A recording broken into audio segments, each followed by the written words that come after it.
What's the good word, y'all? DKB here, and Joe Douglas once again doing GOAT-like things, pulls off inexplicable trade. Now, I wasn't a big fan personally of us giving up some trade compensation in order to go get a running back, but I thought it would be for maybe somebody a little bit more higher tier, like a Kareem Hunt. But again, you can get running backs these days in many molds, many flavors, and we have secured ourselves James Robinson from the Jaguars. Now, nothing's been 100% confirmed from my understanding, but it looks like we are sending a conditional 6th-round pick over for James Robinson here. It can possibly go up to a 5th. We don't know what the condition is going to be. I would assume either playing time or if he happens to be on the roster next year. Now, there's a lot that goes into it. For one, if we start off with just the contract alone, we're having ridiculous value. I mean, there's legitimate comparisons. You can say that Breece Hall and James Robinson had some favorable traits together, but we're getting a running back that in the last 2 years anyways was one of the tops at his positions, and we're getting him for less than $550,000 in his final year of a contract that he signed with the Jaguars, this being back in 2020. So we're seeing the tail end, but extremely high value. I mean, 2020 was that breakout season for him where he jumped on. He had 1,000 yards rushing. He took a little bit of a step back last year. And then after a couple of mistakes with this new coaching staff, it seems like, he's fallen out of favor a little bit. And then Travis Etienne, finally healthy, of course, has also been a huge factor in that. But we have a guy right now that not only is extremely productive on the ground, but we're talking about receiving production as well.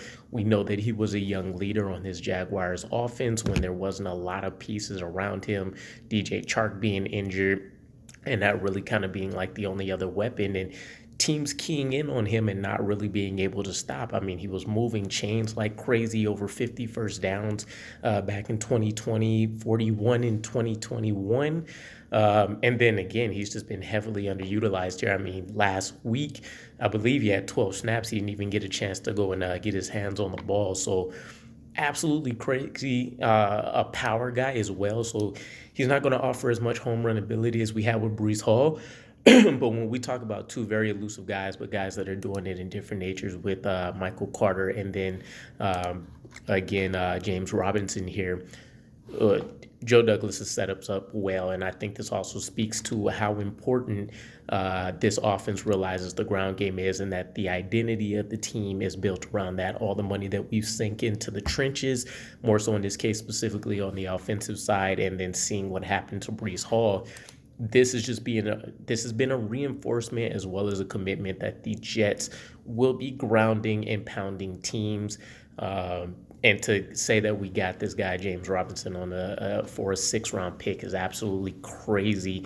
So I can't be more excited right now, considering I wasn't even a fan of it at the moment. But you can't ask for better value than getting arguably top 10 running back for a 6th-rounder, and we're getting him for extremely cheap. We could potentially sign him to an extension if we wanted to round out a very solid 3 running back depth chart between Michael Carter, Breece Hall, and then Brian Robinson. In the event that maybe Breece Hall needs a little bit longer to go, kind of comparing that to the Saquon Barkley situation, where he had his ACL tear, took him about a year and a half, maybe a little bit more or less for him to finally get his legs back under him. But extremely excited to hear this news. Let me know what your guys' thoughts are in the comments below, and I'll catch you again. Peace.